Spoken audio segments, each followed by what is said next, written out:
Hello, hi, very good evening, all my students. This is Sangeeta and welcome to Ganga TGT PGT home science. Ganga TGT PGT home science में बहुत बहुत स्वागत है। तो आज हमारा पेपर है। इससे पहले हम 2003-2004 का पेपर हम हल करा चुके हैं। ये हमारा 2005 का क्वेश्चन पेपर है। प्रवक्ता चयन परीक्षा यानी पीजीटी गृह विज्ञान का पेपर है ये।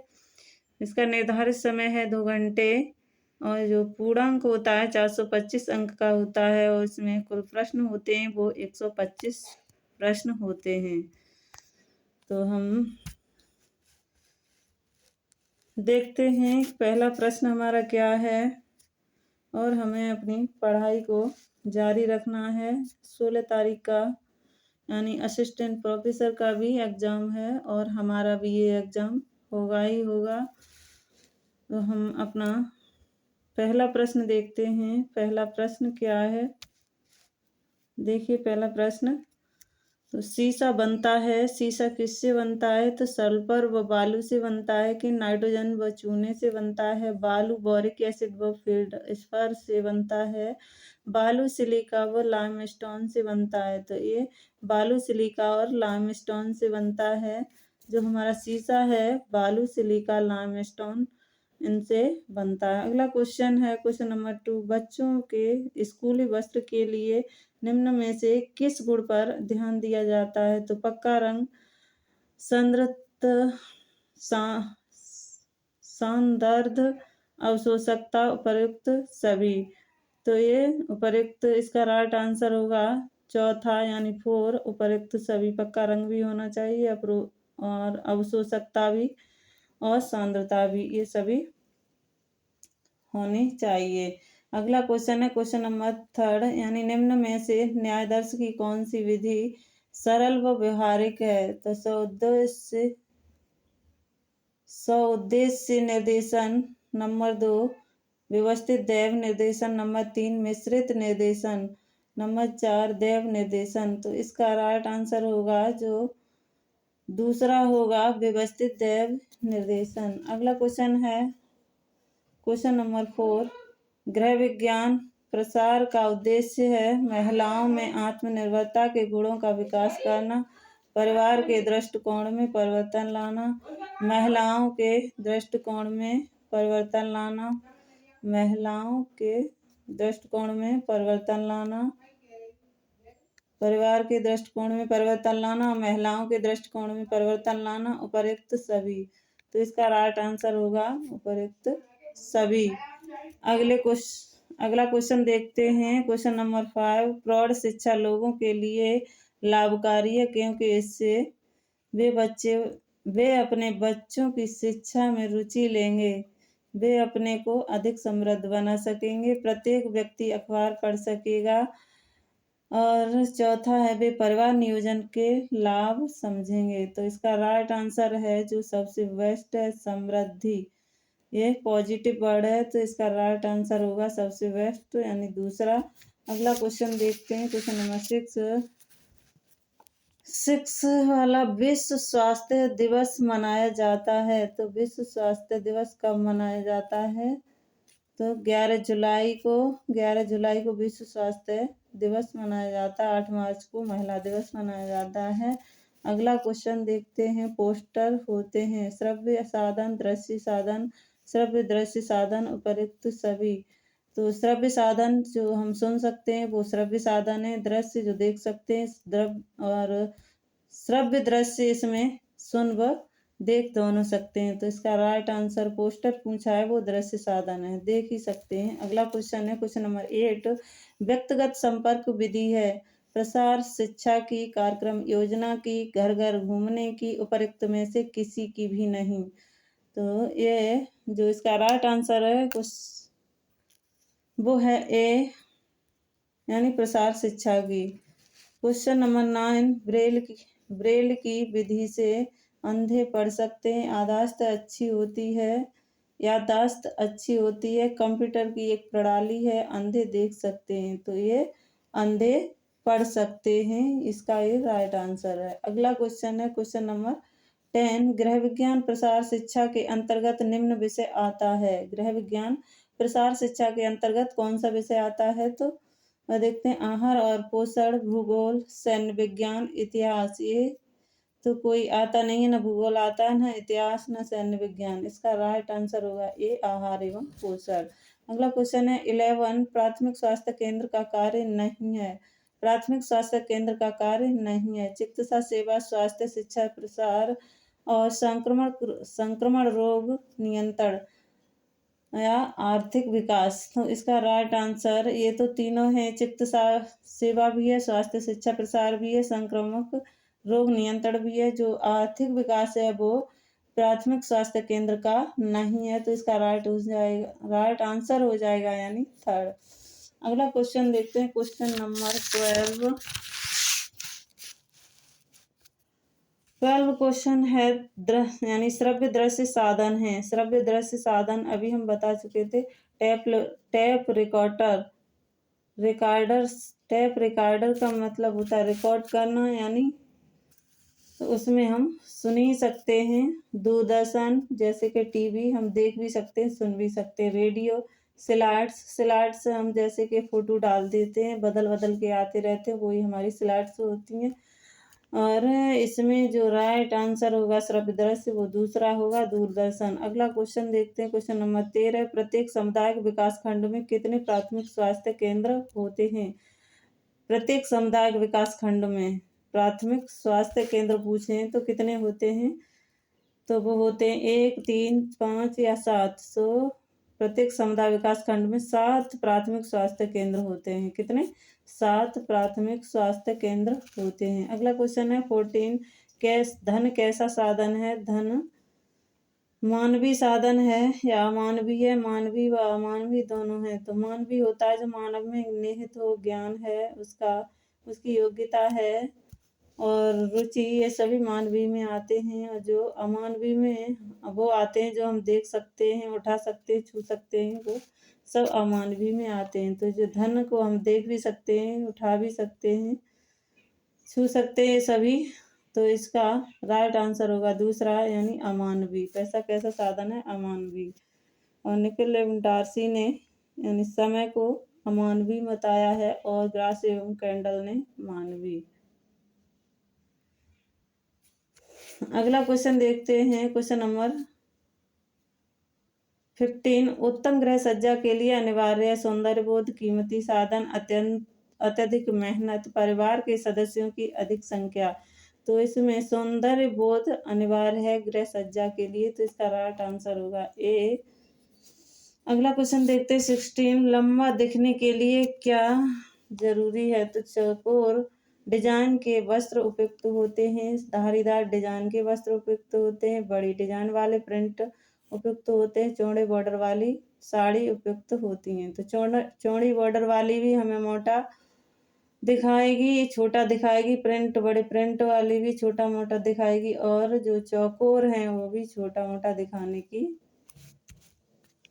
श्रेणी में आएगी। तो ये हमारा जो अच्छा है क्वेश्चन आंसर सबसे, तो वो है धारीदार डिजाइन के वस्त्र उपयुक्त होते हैं। अगला क्वेश्चन है कार्डिंग के द्वारा क्या कहते हैं? रेशे को धागा बनाया जाता है। रेशे से धागा बनाया जाता है, ये तो नहीं होता। रेशे को गट्ठर में बांधा जाता है, ये भी नहीं कार्डिंग के द्वारा। रेशे को सुलझाया जाता है, रेशों को साफ किया जाता है। कार्डिंग और कॉम्बिंग इन दोनों में बड़ा कंफ्यूज रहते हैं बच्चे। तो कार्डिंग का मतलब होता है हम यानी काट कर साफ करना, यानी कार्डिंग का मतलब होता है सफाई करना, और कॉम्बिंग मतलब कंघी करना यानी सुलझाना। बालों को हम कंघी करके क्या करते हैं? सुलझाते हैं। जब उलझ जाते हैं तो बालों को हम सुलझाते हैं, तो ये सुलझाना हो जाएगा। तो इसका जो राइट आंसर है वो रेशे को साफ करना होगा। सुलझाना तो कॉम्बिंग होता है और जो कार्डिंग होता है वो साफ किया जाता है। गंदगी होती है वो, तो उसे कार्डिंग करके साफ किया जाता है। और इसके द्वारा सुलझाए इसमें छोटे छोटे जो भी रेशे होते हैं वो निकाल दिए जाते हैं काट कर, और जो अच्छे बड़े रेशे हैं वो अलग कर दिए जाते हैं, वो हम सुलझाना कहते हैं यानी कॉम्बिंग या कॉम्बिंग कहते हैं। अगला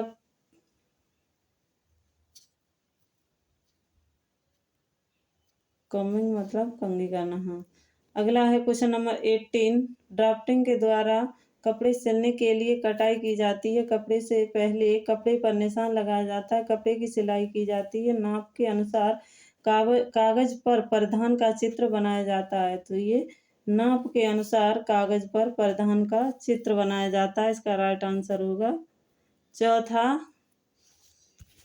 अगला क्वेश्चन है क्वेश्चन नंबर 19। निम्नलिखित किस प्रक्रिया के अंतर्गत भेड़ के बाल काटे जाते हैं? तो फेल्टिंग। फेल्टिंग तो एक ताप और दाब से जमा हुआ वस्त्र होता है, फेल्ट करके बनाया जाता है। रेटिंग। रेटिंग एक प्रक्रिया है जो लीलन पर की जाती है, जैसे कि गला दिया जाता है, गलाना ही रेटिंग कहलाता है।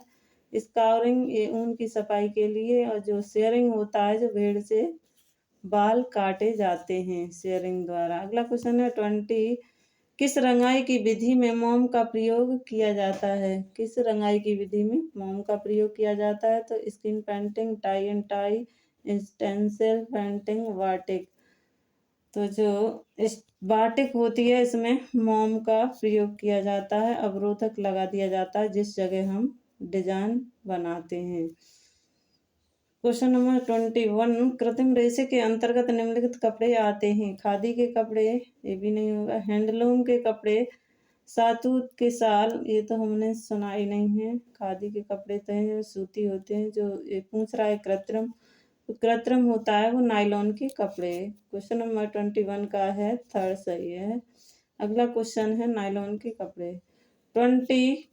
बिना परसज्जा के कपड़ा कैसा लगता है? कपड़ा सुंदर लगता है, कपड़े में अधिक उपयोग हो, कपड़े के अधिक उपयोग होते हैं, कपड़ा अधिक उपयोगी होता है होते कपड़े, कपड़ा अनाकर्षक लगता है, कपड़ा मजबूत लगता है। जो गैर परसज्जा वाले कपड़े होते हैं वो अनाकर्षक कपड़े लगते हैं, तो इसका राइट आंसर होगा थर्ड। अगला क्वेश्चन है 23। निम्नलिखित में से कौन सी वस्त्र निर्माण की विधि नहीं है? तो सलाई से बुनाई, ड्राफ्टिंग, कटाई, ये सभी वस्त्र निर्माण इनके द्वारा किया जाता है। और जो बिनाई होती है ये कोई विधि नहीं है, तो इसका राइट आंसर नेगेटिव पूछा है नहीं, तो इसका यही सही हो जाएगा तीसरा, मतलब बिनाई। अगला क्वेश्चन देखते हैं क्वेश्चन नंबर 24। 24 में निम्नलिखित में से कौन सा प्राकृतिक तंतुओं का नहीं है? प्राकृतिक तंतु नहीं है। तो पादप तंतु, खनिज तंतु, प्राणिज तंतु, वानस्पतिक तंतु। तो खनिज भी पढ़ा है हमने, वानस्पतिक भी पढ़ा है, प्राणिज भी पढ़ा है। जो पादप है ये नहीं पढ़ा है, तो इसका राइट आंसर होगा ए पादप तंतु। अगला क्वेश्चन है 25। निम्न में से कौन यांत्रिक परिचर्या है? टेंटरिंग, मर्सराइजिंग, ब्लीचिंग, उपरोक्त में से कोई नहीं, तो इसका राइट आंसर होगा टेंटरिंग। मर्सराइजिंग भी एक रासायनिक परिचर्या है, ब्लीचिंग भी रासायनिक परिचर्या है। तो ये टेंटरिंग है जो, इससे क्या होता है? टेंटरिंग से कपड़े में चमक उत्पन्न होती है। कलरिंग से हमारे प्रेस करते हैं कपड़े पे। अगला क्वेश्चन 26। सबसे पहले रेशम का उत्पादन कहाँ हुआ था? तो भारत में, जापान में, फ्रांस में, चीन में। तो ये चीन में हुआ था सबसे पहले रेशम का उत्पादन।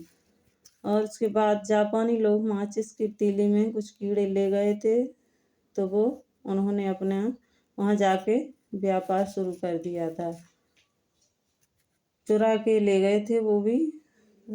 कपड़े को 10% कास्टिक सोडा में खींचकर 2 मिनट भिगोने की विधि को कहते हैं? Carbonising, waiting.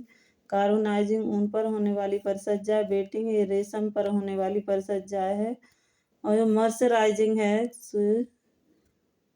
इससे भी चमक उत्पन्न होती है। ये हमारे इस क्वेश्चन का आंसर है मर्सराइजिंग। कास्टिक सोडा में डालने के बाद 2 मिनट के लिए भिगोने से ये कौन सी प्रक्रिया होती है, कौन सी परिचर्या है? तो वह मर्सराइजिंग।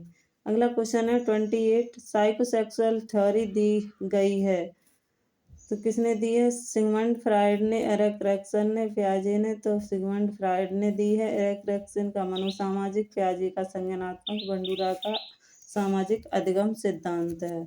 अगला क्वेश्चन है 29, गर्भावस्था के दौरान गर्भवती स्त्री के लिए आवश्यक है। तो केक व चॉकलेट खाना, नूडल्स एवं पिज्जा खाना, कोल्ड ड्रिंक एवं आइसक्रीम खाना, दूध व प्रोटीन युक्त भरपूर भोजन।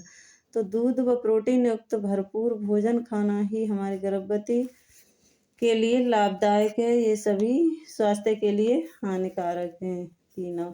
अगला क्वेश्चन है 30, बच्चों के शारीरिक विकास में सबसे महत्वपूर्ण कारक कौन सा है। तो निद्रा भी है, व्यायाम है, स्वच्छता भी है, पर जब सबसे महत्वपूर्ण पूछा है इसने है तो ये सभी पर महत्वपूर्ण लगा दिया है, इसलिए हमारा राइट आंसर हो जाएगा पोषण।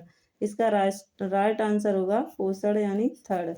अगला क्वेश्चन देखते हैं, क्वेश्चन नंबर 31, पूर्व बाल्यावस्था का समय होता है 2 से 4 वर्ष, 2 से 5 वर्ष, 2 से 6 वर्ष, 2 से 8 वर्ष।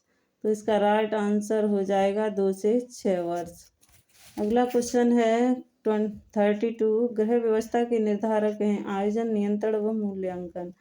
तो इसका राइट आंसर होगा ए, आयोजन, नियंत्रण और मूल्यांकन। अगला क्वेश्चन है क्वेश्चन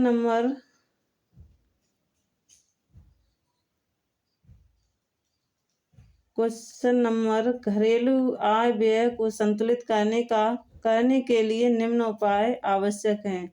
घरेलू आय व्यय को संतुलित करने के लिए निम्न उपाय आवश्यक हैं। बचत करना, बजट बनाना, मितव्ययता, उधार लेना।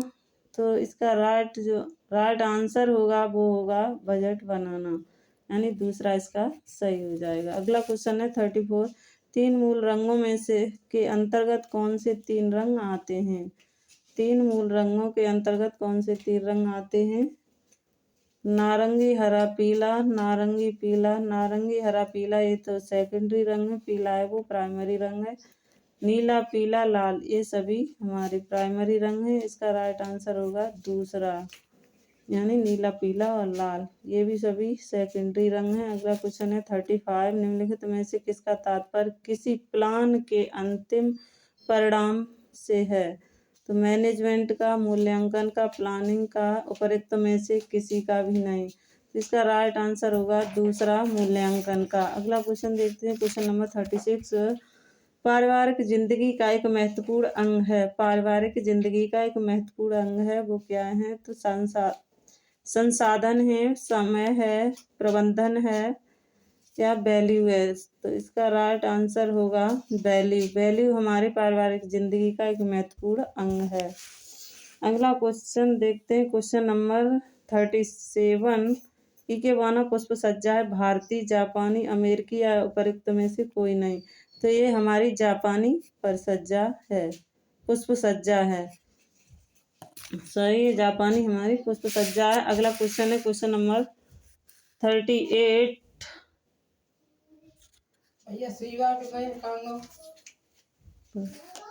भारतीय मानक संस्थान ISI की स्थापना किस वर्ष हुई थी। भारतीय मानक संस्थान ISI की स्थापना किस वर्ष हुई थी। तो 1949। इसको तो क्या हुआ था, हिंदू विवाह वैधकरण अधिनियम आया था 1949 में। 1950 में केयर भारत में आया था। 1950 से केयर भारत में कार्य कर रहा है।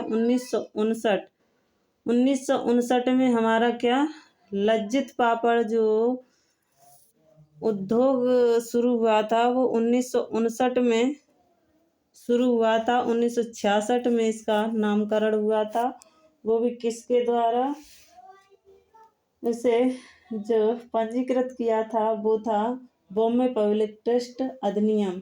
इसमें 7 महिलाएं थी, 7 महिलाओं ने मिलकर ये उद्योग प्रारंभ किया था। आगे चलकर ये 40 साथी सदस्यों को स्वरोजगार उपलब्ध कराती हैं अब और इनका कारोबार है, वार्षिक कारोबार है वो 16 करोड़ का है। तो यह आप लोग ध्यान में रखे रहें। और इसका राइट आंसर होगा जो भारतीय मानक संस्थान है, इसकी स्थापना किस वर्ष हुई। तो इसकी स्थापना हुई है 1947 को। 1947 को। चारों ऑप्शन आपको समझ में आ गए होंगे। तो अगला क्वेश्चन देखते हैं 39। सजावट का सिद्धांत है प्रकाश, नमूना, अनुपात, अनुरूपता, बनावट, रूप, रेखा, स्थान। तो सजावट का स्थान, रेखा और स्थान ये तो एक तत्व है।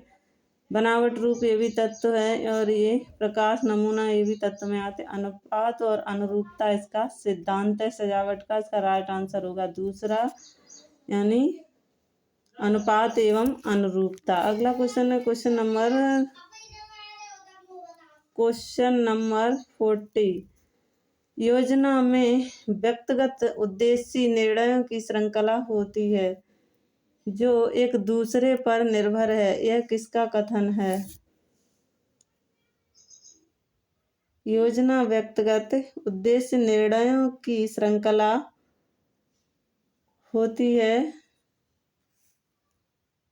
यह किसका कथन है? तो ये कथन है ग्रास एवं कैंडल का। ये कथन किसका है? निर्णयों की श्रृंखला की बात की है। 40 में पढ़ती हूँ।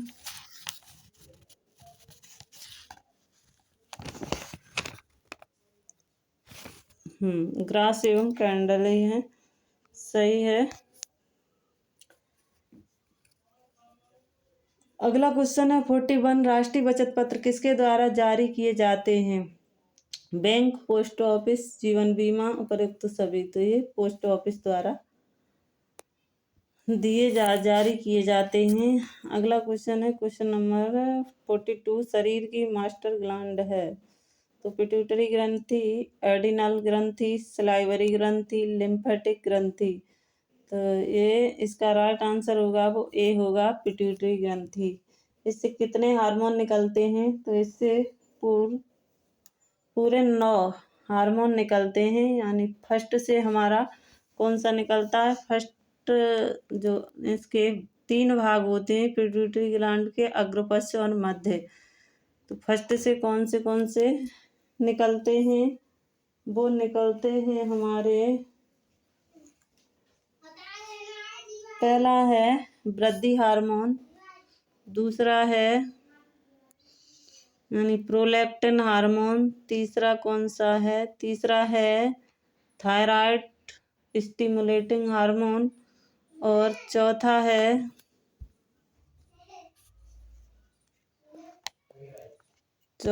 कौन सा है? चौथा है हमारा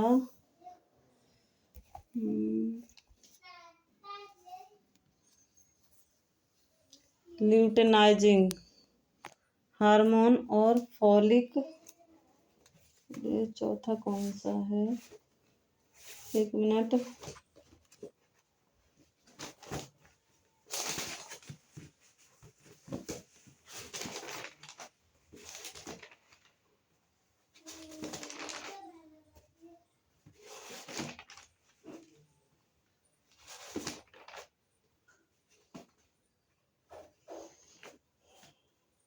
ल्यूटेनाइजिंग हार्मोन, और ये पहला है हमारा वृद्धि हार्मोन, दूसरा है प्रोलैक्टिक हार्मोन, और तीसरा है थायराइड स्टिमुलेटिंग हार्मोन, चौथा है एडिनल कॉर्टिक स्टिमुलेटिंग हार्मोन, और पांचवा है फॉलिक स्टिमुलेटिंग हार्मोन, और जो छठवां है ल्यूटेनाइजिंग हार्मोन। ये 6 हमारे अग्रभाग से निकलते हैं। पिट्यूटरी के जो अग्रभाग है वहाँ से निकलते हैं, और जो दूसरा है मेलाटोनिन वो मध्य भाग से, और जो यानी पक्ष भाग है वहाँ से हमारा ऑक्सीटोसिन और बेसिप्रोसिन निकलते हैं। सिलाइवरी ये हमारी लार में पाई जाती है, इससे हमारे कार्बोहाइड्रेट का पाचन होता है। एडिनलिन हार्मोन ये लड़ोड़ो का हार्मोन कहते हैं इसे। लिम्फेटिक ये हमारे किसमें? रोग प्रतिरोधक में काम आता है। तो अगला क्वेश्चन है 43 देखते हैं। शरीर का तापमान सामान्यतः होता है, कितना होता है शरीर का तापमान? तो 98.4 फ़ारेनहाइट, 98.2, 98.6, 98 फॉर फ़ारेनहाइट। तो इसका राइट आंसर होगा ए 98 फॉर 8.4। अगला क्वेश्चन है क्वेश्चन नंबर 44। एंटीबॉडी सुरक्षा प्रदान करते हैं प्यास से, संक्रमण से, प्यास और संक्रमण दोनों से। तो ये संक्रमण से सुरक्षा प्रदान करते हैं। अगला क्वेश्चन है क्वेश्चन नंबर 45। अंतर्राष्ट्रीय स्वास्थ्य संगठन WHO मुख्यतः काम करता है शिक्षा संबंधी, कृषि संबंधी, गृह संबंधी, स्वास्थ्य संबंधी। तो ये कार्य करता है स्वास्थ्य संबंधी। अगला क्वेश्चन है नॉर्मल हीमोग्लोबिन स्तर होता है 1315 GM प्रति 100 ml खून। तो ये 13 से 15 इसका ही राइट आंसर होगा। जो महिलाओं में होता है वो होता है 12 से 14 और पुरुषों में होता है वो होता है 13 से 16। अगला क्वेश्चन है 47। घनी बस्तियों में पेड़ पौधे क्या करते हैं, किस काम में आते हैं? तो छाया देते हैं, छाया तो देते ही हैं, वातावरण को शुद्ध करते हैं, पक्षियों का आश्रय देते हैं, ये भी है, जमीन का सारा पानी सूख लेते हैं। तो ये तो नहीं है। जो इसका राइट सबसे आंसर राइट होगा जो घनी बस्तियां पूछा है तो वहां पर हमारा वातावरण को शुद्ध करते हैं। इसका राइट आंसर होगा 2। अगला क्वेश्चन देखते हैं। ऊर्जा का मूल स्रोत है सौर ऊर्जा, कोयला, गोबर गैस, पेट्रोल। ये सभी पारंपरिक में आते हैं। पारंपरिक स्रोत में कोयला, पेट्रोल, गोबर गैस। ये जो सौर ऊर्जा है वो हमारे मूल स्रोत हैं। इसका राइट आंसर होगा ए। अगला क्वेश्चन है 49। गर्भावस्था के दौरान कितना भार बढ़ना उचित है? तो 30 किग्रा, 5 किग्रा, 12 किग्रा। भार बिल्कुल नहीं बढ़ना चाहिए। तो इसमें गर्भावस्था के दौरान 10 से 12 किलो भार बढ़ना तय है। अगला क्वेश्चन है क्वेश्चन नंबर 50। मधुमेह का मधुमेह का एक लक्षण है क्या है? अतिसार, बुखार, रक्त में ग्लूकोज का स्तर बढ़ना या प्यास न लगना। तो इसका जो सबसे अच्छा आंसर है वो है 3rd, रक्त में ग्लूकोज का स्तर बढ़ना। अगला है 51। व्यक्तित्व को प्रभावित करने वाले 2 कारक हैं भोजन और परिवार, बुद्धि और भोजन, वंशानुक्रम, गुण तथा वातावरण, आर्थिक स्थिति तथा बुद्धि। तो इसका राइट आंसर होगा वंशानुक्रम, गुण तथा वातावरण। सॉरी। अगला क्वेश्चन है 52। अच्छी आदतें डालने का समय है किशोरावस्था में, वयस्क होने पर, जन्म के 5 वर्ष तक, गर्भावस्था से। तो इसका राइट आंसर होगा सी, जन्म के 5 वर्ष तक। 53। बच्चे का लिंग निर्धारण होता है पुरुष को शुक्राणु द्वारा होता है, महिला अंड द्वारा, गर्भावस्था के दौरान भोजन लेने से होता है, गर्भावस्था से पहले लिए गए भोजन से होता है। तो इसका राइट आंसर होगा ए, यानी पुरुष शुक्राणु द्वारा इसका बच्चे का लिंग निर्धारण होता है। अगला क्वेश्चन है 54। बिनिंग शुरू होनी चाहिए। बिनिंग शुरू होनी चाहिए कब से? यानी ऊपर का कुछ खिलाना चाहिए, यानी दूध के अतिरिक्त और भी बच्चे को देते हैं, उसी से हम बिनिंग कहते हैं। तो बिनिंग का मतलब कब से यानी शुरू होनी चाहिए? तो 0 से 4 माह पर, 4 से 6 माह पर, 6 से 8 माह पर, 8 से 10 माह पर। तो 6 माह तक जो हमारा WHO या वो RDA सब बताते हैं कि 6 माह तक बच्चे को मदर मिल्क ही मिलना चाहिए और अन्य का पानी भी नहीं पिलाना चाहिए। तो उससे आगे है वो हमें वहाँ पर बिनिंग की ज़रूरत पड़ती है। तो ये हमारा राइट आंसर होगा दूसरा, 4 से 6 माह पर। 55। ओवम का पीरियड होता है 0 से 2 हफ्ते, 0 से 4 हफ्ते, 3 से 8 हफ्ते तो ज़्यादा हो जाएगा, 10 से 8 हफ्ते ये भी अधिक हो जाएगा, ये कम होगा, इसमें 16 दिन होंगे तो होता है वो 28 दिन का। तो सबसे अच्छा होगा वो होगा दूसरा 0 से 4 हफ्ते। अगला क्वेश्चन है टोकोफेरोल है, क्या है टोकोफेरोल?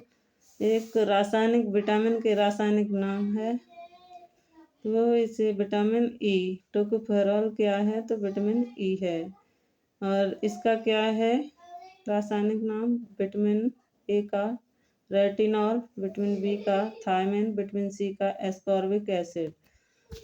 अगला क्वेश्चन है क्वेश्चन नंबर 57, रोगी के लिए आहार आयोजित करते समय निम्न में से किस पर ध्यान दिया जाता है? तो आहार की प्रकृति पर, रोगी के भोजन संबंधी आदतों पर, रोग का कारण जानना, उपर्युक्त सभी। ये सभी ध्यान में रखने चाहिए।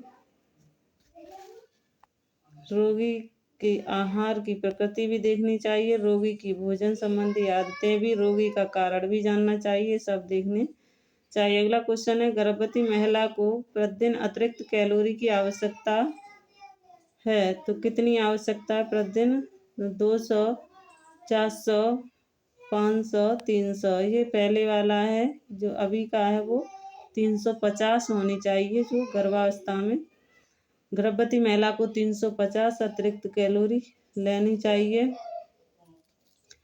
और जो 0 से 6 माह के बच्चे को यानी दूध पिलाने वाली माँ को 600 ग्राम कैलोरी लेनी चाहिए अतिरिक्त। और जो 6 से 12 माह के बच्चे को दूध पिलाने वाली को 550 कैलोरी अतिरिक्त लेनी चाहिए।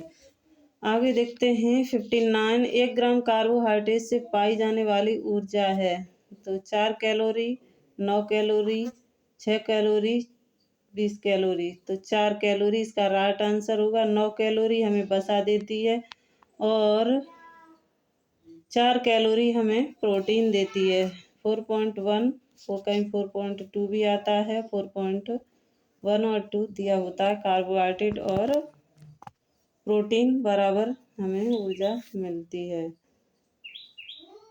यहाँ देखते हैं रेशा कैसा है, तो रेशा प्राच्य कार्बोहाइड्रेट है, अप्राच्य कार्बोहाइड्रेट, आंशिक प्राच्य है या इनमें से कोई नहीं? तो ये अप्राच्य है, ये इसका पाचन नहीं होता है, रेशे का कोई पाचन नहीं होता है, ये पाचन में सहायक होता है।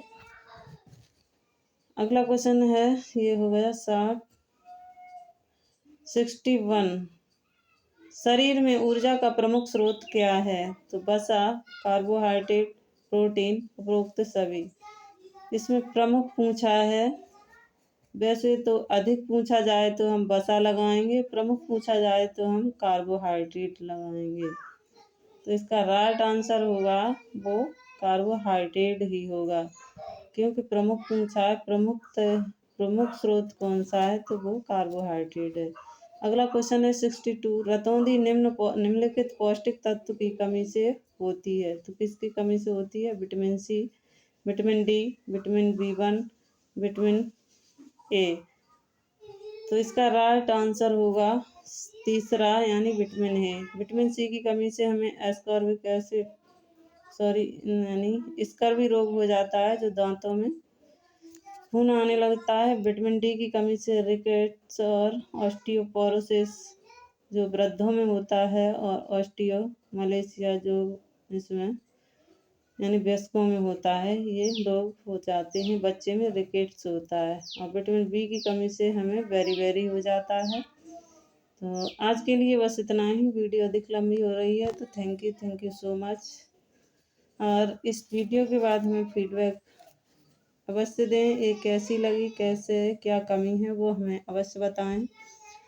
और जो भी हमारी बहनें डब्बू यादव जी हैं, उन्होंने हमारे लिए बहुत अच्छा मैसेज किया है, आगे बढ़ाने के लिए उनको मैं बार बार धन्यवाद कहती हूँ। Thank you